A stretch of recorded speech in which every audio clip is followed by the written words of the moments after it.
Welcome to NSN news. నేను మీ PR.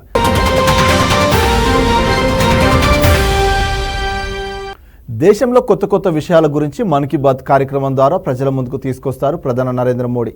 CM చంద్రబాబుతో కలిసి అరకు కాఫీ తాగుతూ అక్కడ విశేషాల గురించి ప్రధానంగా ప్రస్తావించారు ఆయన. దేశానికి చెందిన పలు ఉత్పత్తులకు ప్రపంచవ్యాప్తంగా చాలా డిమాండ్ ఉందని గుర్తు చేశారు. అటువంటి వాటిలో అరకు కాఫీ ఒకటని గుర్తు చేశారు మోడీ. మన్ కీ బాత్ ద్వారా ప్రతి నెల కొత్త విషయాలు బయట పెడతారు ప్రధాని నరేంద్ర మోడీ. ఈసారి ఏపీలో అరకు కాఫీ గురించి కొన్ని విషయాలను ప్రధానంగా ప్రస్తావించారు. దేశానికి చెందిన చాలా ఉత్పత్తులకు ప్రపంచవ్యాప్తంగా మంచి డిమాండ్ ఉందని గుర్తు చేశారు ఆయన. అందులో అరకు కాఫీ ఉత్పత్తి ఒకటని పేర్కొన్నారు. ఏపీ సీఎం చంద్రబాబు నాయుడుతో ఒకసారి విశాఖలో జరిగిన ఒక కార్యక్రమంలో అరకు కాఫీ రుచి చేసే అవకాశం తనకు లభించిందని చెప్పారు. అరకు కాఫీకి ప్రపంచవ్యాప్తంగా చాలా అవార్డులు వచ్చాయన్నారు ప్రధాని మోడీ. ఢిల్లీలో జరిగిన G20 సమ్మిట్లో కూడా అరకు కాఫీ ప్రాచుర్యం పొందిందని గుర్తు చేశారు. ఉమ్మడి విశాఖ ఏజెన్సీలో దాదాపు 1,50,000 ట్రైబల్ ఫ్యామిలీలు అరకు కాఫీ సాగుతో ముడిపడి ఉందన్నారు మోడీ. అరకు కాఫీ రుచికి ప్రధాన కారణం అక్కడి వాతావరణమే కారణమని యూనివర్సిటీ ప్రొఫెసర్లు పలు సందర్భాల్లో పేర్కొన్నారు.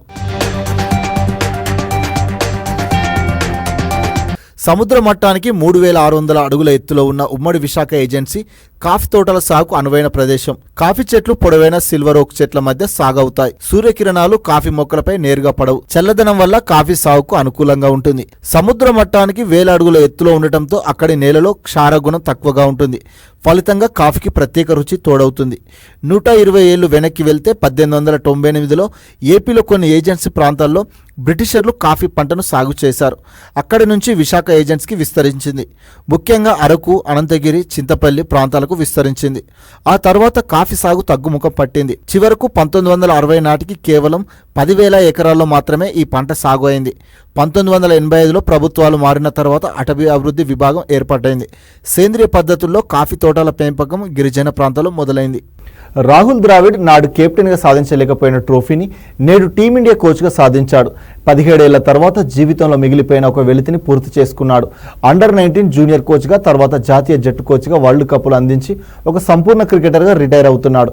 నిజానికి జీవితంలో దొరికిన అతి కొద్ది మధుర క్షణాలను తాను కూడా ఆస్వాదించాడు. 2024 T20 వరల్డ్ కప్ సాధించిన ఆనందంలో ఆటగాళ్లందరితో కలిసి చిందులు వేశాడు. టీమిండియా T20 వరల్డ్ కప్ గెలవడంతో కోచ్ రాహుల్ ద్రావిడ్ పేరు మారుమోగుతుంది. ఇది ఇలా ఉండగా ఒకసారి గతాన్ని పరిశీలిస్తే 2007 March 23 one day world cup group బిలో శ్రీలంకతో కీలకమైన మ్యాచ్ వెస్టిండీస్లోని ట్రినిడాడ్లో జరుగుతోంది. టీమిండియాలో అతిరథ మహారథులు, పేపర్ పూలులు అంతా అక్కడ ఉన్నారు. రాహుల్ ద్రావిడ్ కెప్టెన్సీలో 254 పరుగుల లక్ష్యంతో దిగిన మన వాళ్ళు ఎలా అయిపోయారంటే సచిన్ టెండూల్కర్, MS ధోని ఇద్దరు డకౌట్లు, సౌరవ్ గంగూలీ 7, యువరాజ్ 6, రాబిన్ ఊతప్ప 18 పరుగులతో వెనుదిరిగారు. సెహ్వాగ్ 48, ద్రావిడ్ 60 పరుగులతో ఇద్దరు పోరాడి అవుట్ అయిపోయారు. చివరికి 185 పరుగుల వద్ద ఇండియా ఆల్అౌట్ అయిపోయింది. 69 రన్స్ తేడాతో పరాజయం పాలైంది. గ్రూప్ దశ నుంచి ఇంటి ముఖం పట్టింది. కానీ నాడు కెప్టెన్ గా సాధించలేకపోయిన ట్రోఫీని నేడు టీమిండియా కోచ్గా సాధించాడు. 17 ఏళ్ల తర్వాత జీవితంలో మిగిలిపోయిన ఒక వెలితిని పూర్తి చేసుకున్నాడు.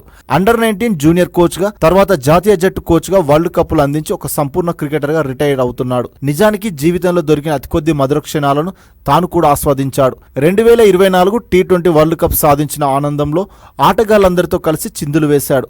భావోద్వేగాలను నియంత్రించుకోలేక పిడికిలు బిగిస్తూ గట్టిగా అరుపులు కేకలతో ఆకాశం వైపు చూస్తూ హోరెత్తించాడు. నిజానికి టీమిండియాలో తనెంత విలువైన ఆటగాడిగా ఉండేవాడో కోచ్గా అంతకన్నా ఎక్కువ టీమిండియాకి సేవలు అందించాడు. ఇప్పుడు టీమిండియాకి ఆడుతున్న పలువురు క్రికెటర్లు అందరూ అండర్-19లో రాహుల్ ద్రావిడ్ కోచింగ్లో తర్ఫీదు పొందిన వారే.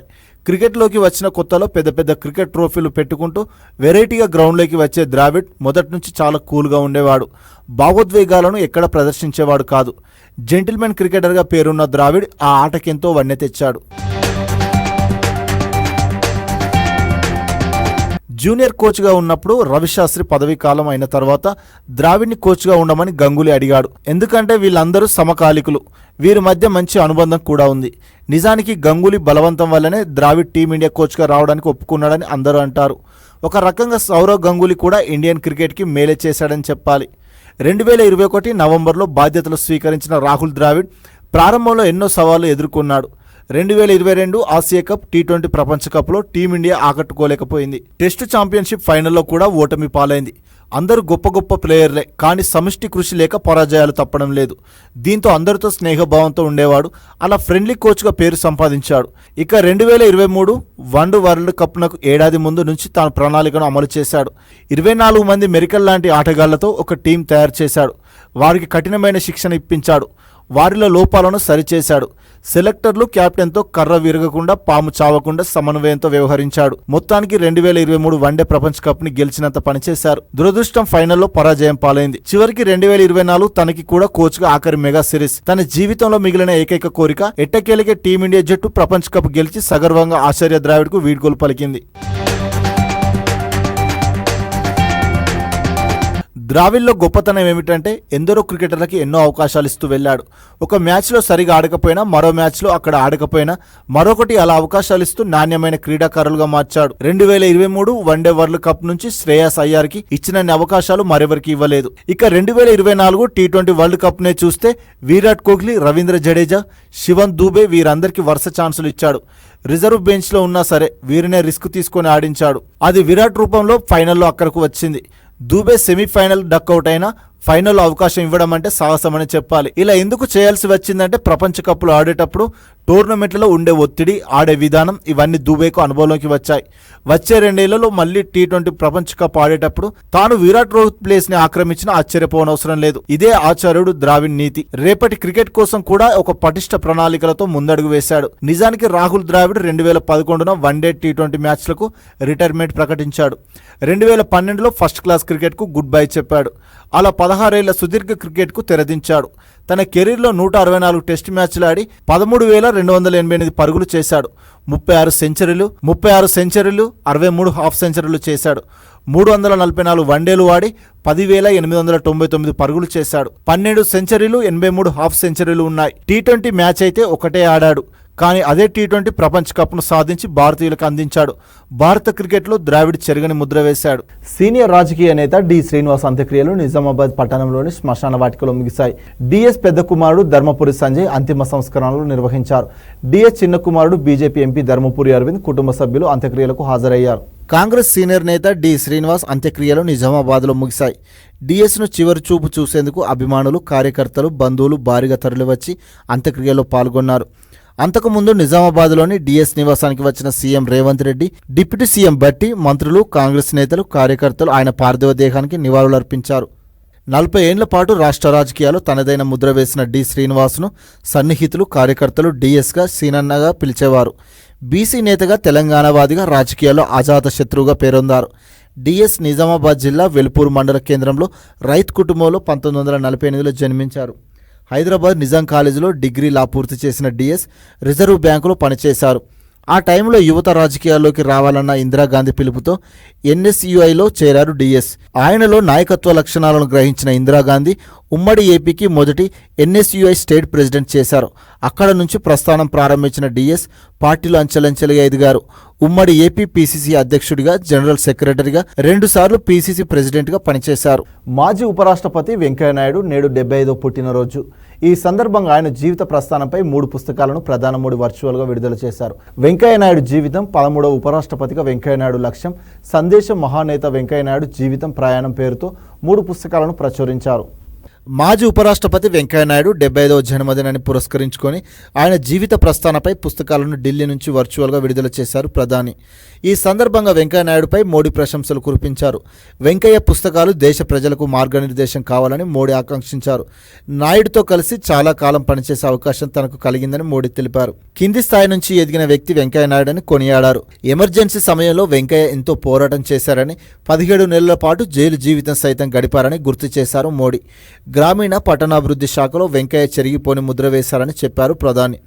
స్వచ్ఛ భారత్, అమృత్ యోజన లాంటి పథకాలను ఎంతో సమర్థవంతంగా అమలు చేశారని చెప్పారు. చాతుర్యం, మంచి వాగ్దాటి కలిగిన మనిషి వెంకయ్య అని, ఆయనతో ఎవరు సాటి రాలేరని మోడీ పేర్కొన్నారు. రాజ్యసభ చైర్మన్గా ఆయన సేవలను భారతీయులెవరూ మర్చిపోరన్నారు. ఆర్టికల్ 370 బిల్లు రద్దు ఆమోదంలో వెంకయ్య పాత్ర చాలా ఉందని ప్రధాని మోడీ వ్యాఖ్యానించారు. తెలంగాణ ఏర్పాటులో కాంగ్రెస్ సీనియర్ నాయకుడు పీసీసీ మాజీ అధ్యక్షుడు ధర్మపురి శ్రీనివాస్ పాత్ర ఎనలేనిదని సీఎం రేవంత్ రెడ్డి అన్నారు. గాంధీ కుటుంబానికి డీఎస్ ఆత్మీయుడని, 2004లో పీసీసీ అధ్యక్షుడిగా సోనియాకు తెలంగాణ ఏర్పాటు అవసరాన్ని చెప్పారన్నారు. దీంతో కరీంనగర్లో సోనియా గాంధీ రాష్ట్ర ఏర్పాటుకు సమ్మతించారన్నారు సీఎం. కాంగ్రెస్ సీనియర్ నేత డిఎస్ భౌతిక కాయానికి సీఎం రేవంత్ రెడ్డి నివాళులర్పించారు. నిజామాబాద్లోని డిఎస్ నివాసానికి వెళ్లారు. ఎంపీ ధర్మపురి అరవింద్ కుటుంబ సభ్యులను పరామర్శించారు సీఎం. అనంతరం రేవంత్ రెడ్డి మీడియాతో మాట్లాడారు. సోనియా గాంధీతో డిఎస్కు ఉన్న అనుబంధం కారణంగానే తెలంగాణ రాష్ట్ర కళ సాకారమైందన్నారు. 2004లో కాంగ్రెస్ అధికారంలోకి రావడానికి డిఎస్ ఎంతో కృషి చేశారని చెప్పారు. అనివార్య పరిస్థితుల్లో డిఎస్ పార్టీకి దూరమైన పార్లమెంట్ సెంట్రల్ హాల్లో ఎదురుపడినప్పుడు సోనియా ఆయనను ఆత్మీయంగా పలకరించేవారన్నారని సీఎం చెప్పారు. ఆయన చనిపోయినప్పుడు కాంగ్రెస్ జెండా కప్పాలని మాత్రమే డిఎస్ కోరుకున్నారని, అందుకే అధికారిక లాంఛనాలతో అంత్యక్రియలకు ఏర్పాట్లు చేశామని సీఎం తెలిపారు. డిప్యూటీ సీఎం బట్టి, మంత్రి శ్రీధర్ బాబులు పార్థివ దేహంపై కాంగ్రెస్ జెండా కప్పారని, ఆయన చివరి కోరిక నెరవేర్చామని రేవంత్ అన్నారు.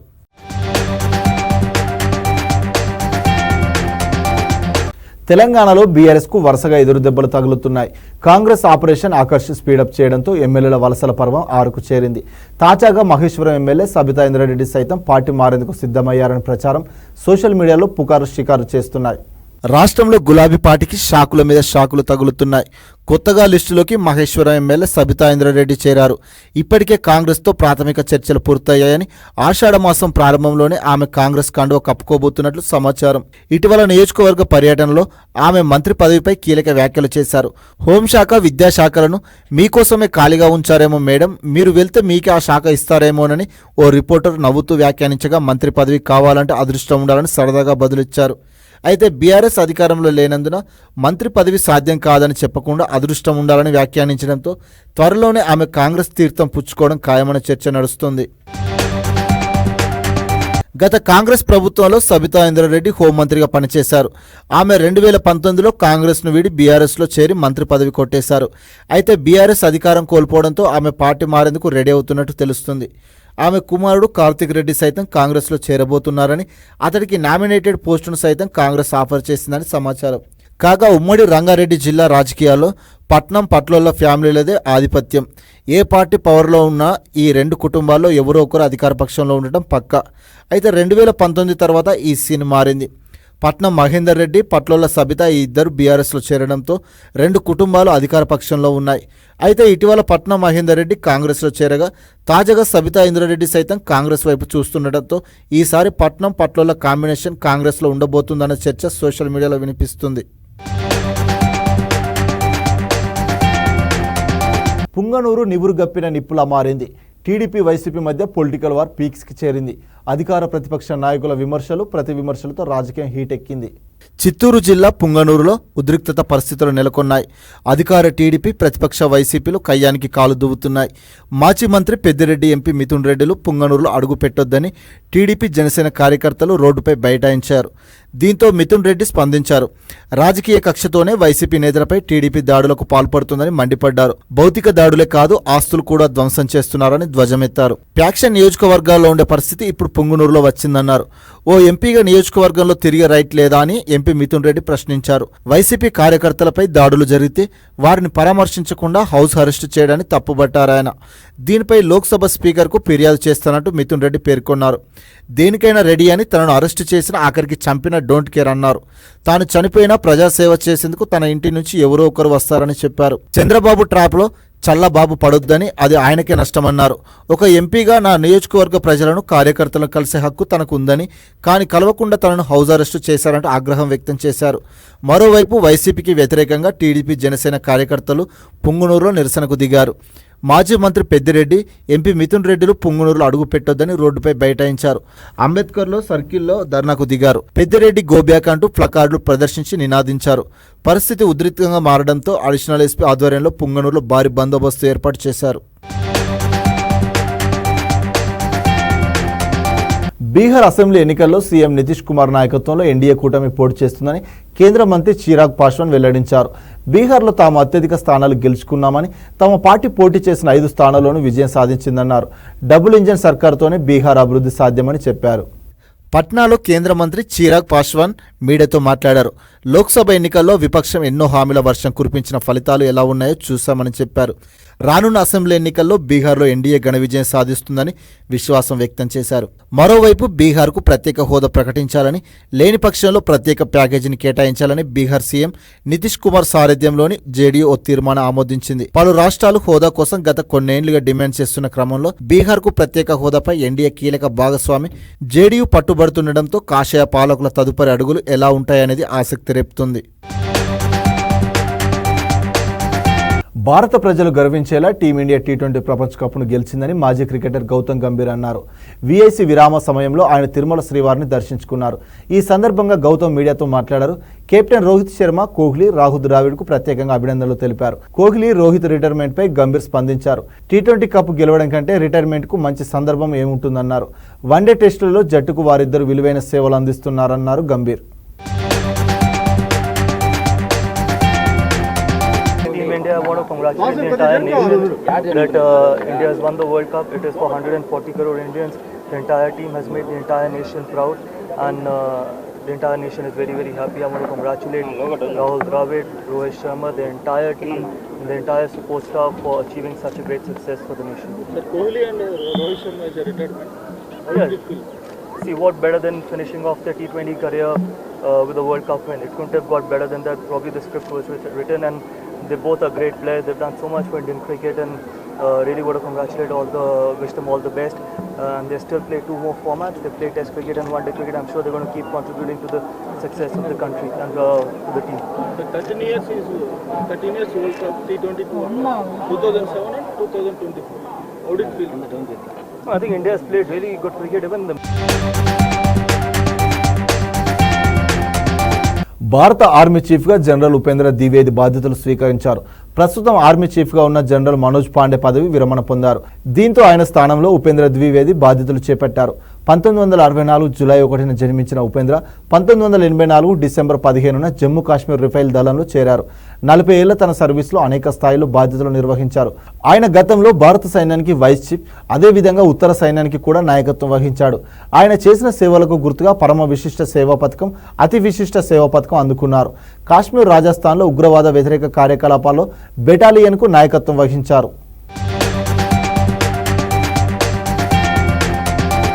ఎన్నికల ముందు నిరుద్యోగులపై కపట ప్రేమ చూపించిన కాంగ్రెస్ పార్టీ గద్దెనెక్కిన తర్వాత వారి గుండెల మీద తన్నుతుందని మాజీ మంత్రి హరీష్ రావు విమర్శించారు. రాహుల్ గాంధీని అశోక్ నగర్కు పిలిపించి మరీ హామీ ఇప్పించారని తెలిపారు. 2 లక్షల ఉద్యోగాలు నింపుతామని రాహుల్ మాట ఇచ్చారని గుర్తు చేశారు. గ్రూప్ 1 మెయిన్స్ పరీక్షకు ఆంధ్రప్రదేశ్లో 1:100 పిలుస్తున్నప్పుడు ఇక్కడ ఎందుకు సాధ్యం కాదని ప్రశ్నించారు. నిరుద్యోగుల డిమాండ్ల సాధన కోసం హైదరాబాద్లోని గాంధీ ఆసుపత్రిలో అమర దీక్ష చేస్తున్న విద్యార్థి నాయకుడు మోతిలాల్ నాయక్ను హరీష్ రావు పరామర్శించారు. అనంతరం మాట్లాడుతూ మోతిలాల్ నాయక్ 7 రోజులుగా అమరణ నిరాహార దీక్ష చేస్తుంటే కాంగ్రెస్ సర్కార్కి చీమ కుట్టినట్టు కూడా లేదన్నారు.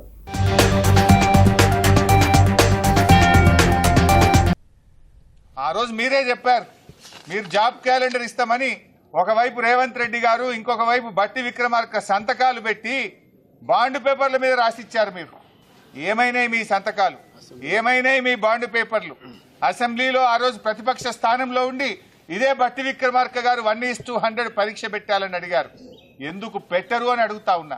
అంటే ప్రతిపక్షంలో ఒక మాట, అధికారంలో ఇంకో మాట ఉంటుందా? ఆ రోజు ప్రొఫెసర్ కోదండరామ్ గారు ఇదే నిరుద్యోగులను రండి అని కాంగ్రెస్ పార్టీ ఆఫీస్కు తీసుకుపోయారు. అధికారం రాగానే మీ సమస్యలు పరిష్కరిస్తామన్నారు. ఇవాళ పోయి మా నిరుద్యోగ యువతి యువకులు మాట్లాడితే ఇది కాన్స్టిట్యూషనల్ బాడీ, ఏమీ చేయలేమని చేతులు ఎత్తుతున్నారు. ఆ రోజు మీకు తెలియదా?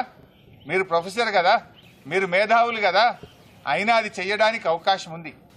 గతంలో ఉమ్మడి ఆంధ్రప్రదేశ్లో వైఎస్ రాజశేఖర రెడ్డి గారు ముఖ్యమంత్రిగా ఉన్నప్పుడు ఇదే విధంగా నిరుద్యోగ యువత నుంచి డిమాండ్ వస్తే ఆ రోజు 1:100కు అవకాశం కల్పించారు.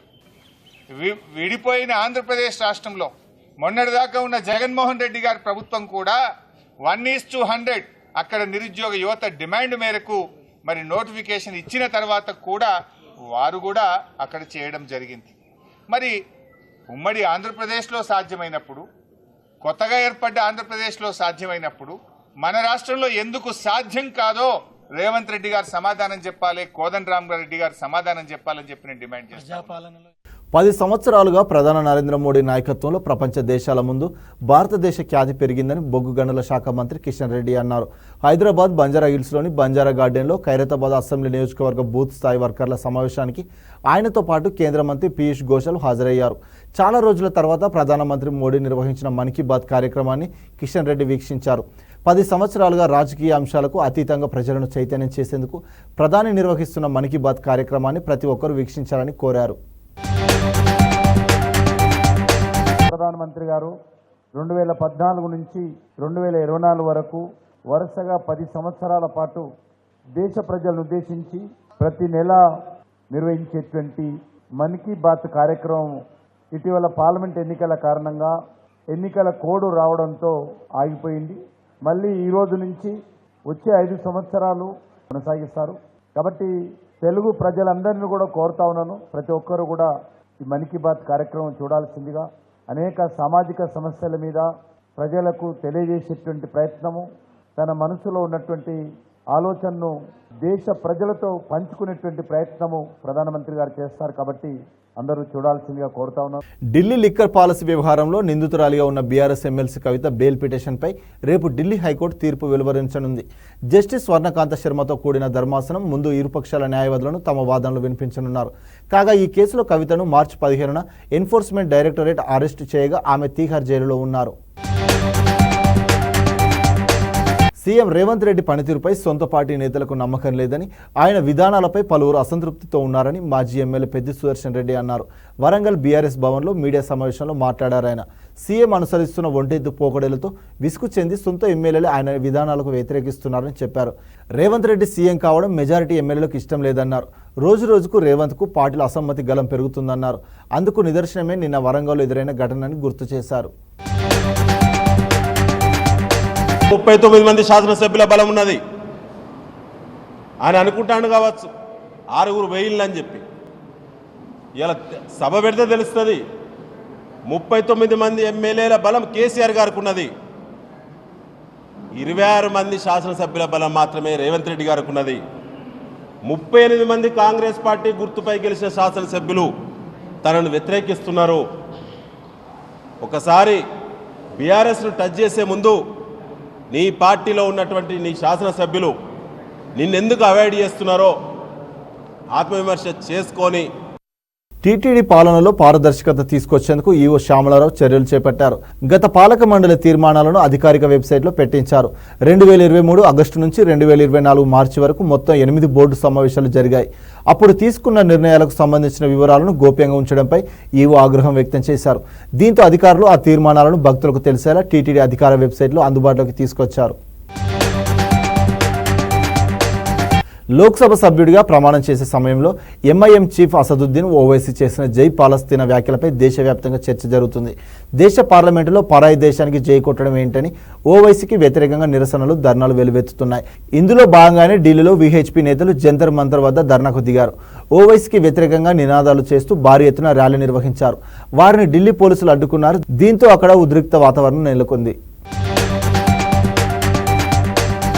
ఏపీలోని గ్రామాల అభివృద్ధికి కేంద్రం నుంచి భారీగా నిధులు తెచ్చేలా కృషి చేస్తానని కేంద్ర సహాయ మంత్రి పెమ్మసాని చంద్రశేఖర్ అన్నారు. కేంద్ర మంత్రిగా బాధ్యతలు చేపట్టిన తర్వాత తొలిసారి స్వగ్రామానికి వచ్చిన ఆయనకు స్థానికులు ఘనస్వాగతం పలికారు.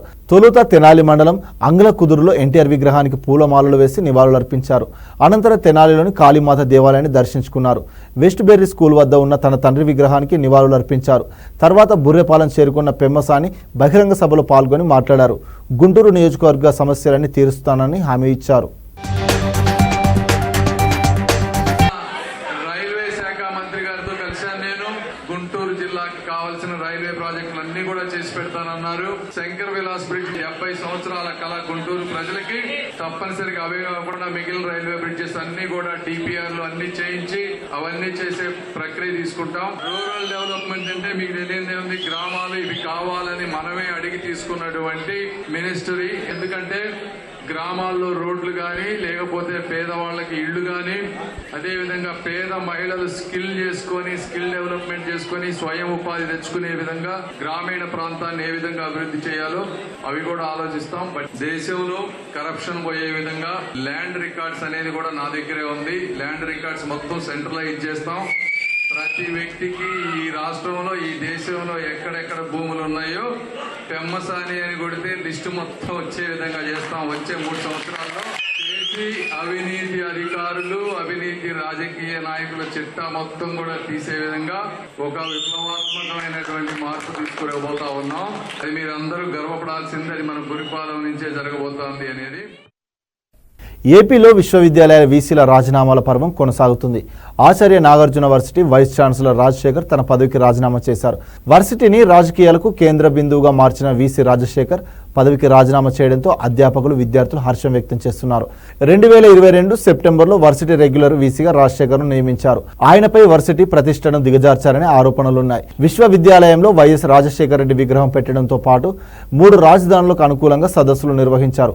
గతంలో వర్సిటీ రిజిస్టర్గా పనిచేసినప్పుడు పలు ఆర్థిక అక్రమాలకు పాల్పడినట్లు చక్రపాణి కమిటీ నివేదిక ఇచ్చింది. వీసీ రాజశేఖర్ను తొలగించాలని గతంలో వర్సిటీలో ఆందోళనలు కూడా చేపట్టారు. వైఎస్ఆర్ జిల్లాలో ఉక్కు పరిశ్రమ ఏర్పాటుకు కావాల్సిన అన్ని వసతులు ఉన్నప్పటికీ కేంద్ర ప్రభుత్వం నిర్లక్ష్యం వల్ల కార్యరూపం దాల్చలేదని కాంగ్రెస్ నేత తులసిరెడ్డి అన్నారు. జమ్ములమడుగులోని R&B అతిథి గృహంలో నిర్వహించిన మీడియా సమావేశంలో ఆయన మాట్లాడారు. రాష్ట్రం పట్ల కేంద్ర ప్రభుత్వానికి చిత్తశుద్ధి లేకపోవడం వల్లే 10 సంవత్సరాలైన ఉక్కు పరిశ్రమ రాలేదన్నారు. రాయలసీమలో ఉక్కు పరిశ్రమ ఏర్పాటుకు రాష్ట్రంలోని ప్రాంతీయ పార్టీలన్నీ కృషి చేయాలని డిమాండ్ చేశారు. రాయలసీమ ప్రాంతంలో నిరుద్యోగ సమస్యను శాశ్వతంగా పరిష్కరించాలనే ఉద్దేశంతో రాష్ట్ర విభజన సందర్భంగా ఆ రోజు సోనియా గాంధీ గారి మార్గదర్శకత్వంలో steel authority of India limited ఆధ్వర్యంలో ఉక్కు కర్మాగారం నిర్మించాలని ఆ రోజు చట్టంలో 17వ షెడ్యూల్లో చేర్చడం జరిగింది. కాంగ్రెస్ పార్టీ అధికారంలోకి వచ్చి ఉంటే 2014లో కానీ 2019లో కానీ ఈ స్టీల్ ప్లాంట్ శైలి ఆధ్వర్యంలో ఎప్పుడో పూర్తి అయి ఉండేది. కడప జిల్లాలో స్టీల్ ప్లాంట్ కావాల్సిన అన్ని హంగులు ఉన్నాయి. కానీ కేంద్రంలో బీజేపీ ప్రభుత్వానికి చిత్తశుద్ధి లేకపోవడం, 10 సంవత్సరాలైనా కానీ ఇది ఇప్పటి వరకు దీనికి నోచుకోలేదు. ఇటీవల కేంద్ర ప్రభుత్వం ఇది సాంకేతికంగా, ఆర్థికంగా సాధ్యం కాదు అని చెప్పేసి పార్లమెంటుకు లిఖితపూర్వక సమాధానం ఇచ్చింది. కాబట్టి ఇప్పటికైనా సరే ప్రాంతీయ పార్టీలకు కృషి చేసి స్టీల్ ప్లాంట్ ను ఏర్పాటు చేసే విధంగా చేయాలని కాంగ్రెస్ పార్టీ డిమాండ్ చేస్తా ఉంది. మాజీ మంత్రి సీనియర్ నేత డి శ్రీనివాస్ పార్థివ దేహానికి ఆయన నివాసంలో కాంగ్రెస్ పార్టీ నేతలు, రాజకీయ ప్రముఖులు నివాళులర్పించారు. నిజామాబాద్ అభివృద్ధిపై డిఎస్ చెరగని ముద్ర వేశారని షబ్బీర్ అలీ చెప్పారు. బ్యాంకు ఉద్యోగాన్ని వదులుకొని ప్రజాసేవకు జీవితాన్ని అంకితం చేశారని విహెచ్ తెలిపారు. ముఖ్యమంత్రి రేవంత్ రెడ్డి బేగంపేట నుంచి డిఎస్ నివాసానికి వచ్చి నివాళులర్పించారు. శ్రీనివాస్ గారి యొక్క జీవిత చరిత్ర ఒక సామాన్య స్థాయి నుంచి పిసిసి అధ్యక్షుడు 2 మార్లు అయ్యే స్థాయికి ఎదిగినటువంటి చరిత్ర ఈ రాష్ట్ర కాంగ్రెస్ కమిటీలో యువతరానికి ఎప్పటికి కూడా మార్గదర్శకంగా ఉంటుంది. వారి జీవితం, వారి క్రమశిక్షణ, పార్టీ పట్ల వారికి ఉన్న విధేయత మా అందరికి కూడా ఎప్పటికి కూడా మర్చిపోలేని సంఘటన. వారి మా చిరస్మరణంగా మా మధ్యలో ఉంటారన్నమాట ఈ మనవి చేస్తూ వారికి మనస్ఫూర్తి శ్రద్ధాంజలి. మా మధ్యలో చాలా మంచి స్నేహితం ఉండే, ఒక అన్నదమ్ముల కంటే కూడా ఎక్కువ రిలేషన్ ఉండే. ఆయనకు ఒక పట్టుదల ఏంటంటే వెనుకబడిన తరగతులు, ఎస్సీ ఎస్టీ మైనారిటీస్కు అభివృద్ధి చేయాలని. ఈ మైనారిటీ బిల్స్ పెట్టేటప్పుడు కూడా ఆయన బీసీ వెల్ఫేర్ మినిస్టర్గా ఆయననే బిల్ ప్రవేశపెట్టినారు. దాని తర్వాత టేకప్ నేను చేసినాను. కానీ అసెంబ్లీలో ఇంట్రడ్యూస్ మొదటిసారిగా సీననే అసెంబ్లీలో బిల్ ప్రవేశపెట్టడం జరిగింది. అలాంటి ఎన్నో గొప్ప కార్యక్రమాలు ఇక్కడ బ్రాడ్ గేజ్కు, నిజామాబాద్కు మీటరేజ్కు బ్రాడ్ గేజ్ కావడం కానీ, తెలంగాణ యూనివర్సిటీ కానీ, మెడికల్ కాలేజ్ కానీ, ఇలాంటి డెవలప్మెంట్ యాక్టివిటీస్లో మేమందరం కలిసి ఉంటుండే. తెలంగాణ ఉద్యమంలో ఎప్పటికప్పుడు జరుగుతున్నటువంటి పరిస్థితులు, ప్రజలు ప్రాణాలు కోల్పోతూ ఉన్నారు. సెల్ఫ్ రెస్పెక్ట్ తోడు బతకాలి అని ఆలోచన వచ్చింది. 69లో మొదలైనటువంటి ఈ ఉద్యమం ఇంకా కొనసాగుతూనే ఉన్నది మేడం. తప్పనిసరిగా మీరు తెలంగాణ ఇవ్వాలని కోరిక చేసినటువంటి వ్యక్తి. నిజంగా కూడా నిజామాబాద్లో పుట్టి పెరిగి ఈ స్థాయికి రావడం అది నిజంగా వాళ్ళ గొప్పతనం, వాళ్ళ కుటుంబ సభ్యుల ఆశీర్వాదం, ప్రజల ఆశీర్వాదం. మత్స్యకారుల వలకు చిక్కుతున్న చేపలు భయపెడుతున్నాయి. తెలుగు రాష్ట్రాల్లో నిత్యం ఎక్కడో ఒక చోట వింత చేపలు వలకు చిక్కుతున్నాయి. పెద్ద చేపలు దొరికాయని సంతోషించేలోపే ఆ చేపల గురించి తెలిసి షాక్ అవుతున్నారు.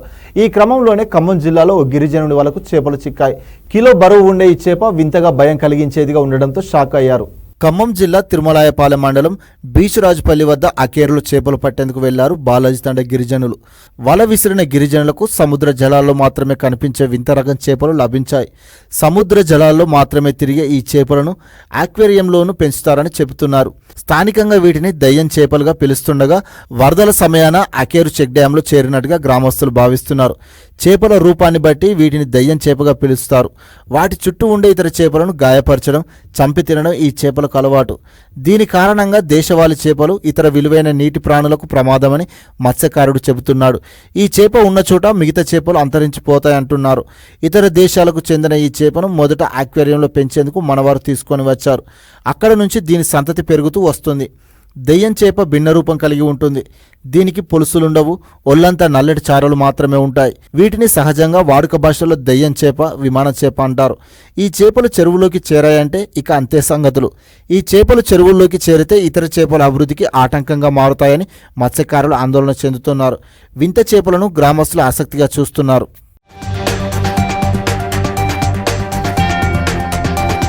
ఇంతటితో ఈ వార్తలు సమాప్తం. మరిన్ని వార్తలతో మళ్ళీ కలుద్దాం. అంతవరకు చూస్తూనే ఉండండి మన NSN న్యూస్.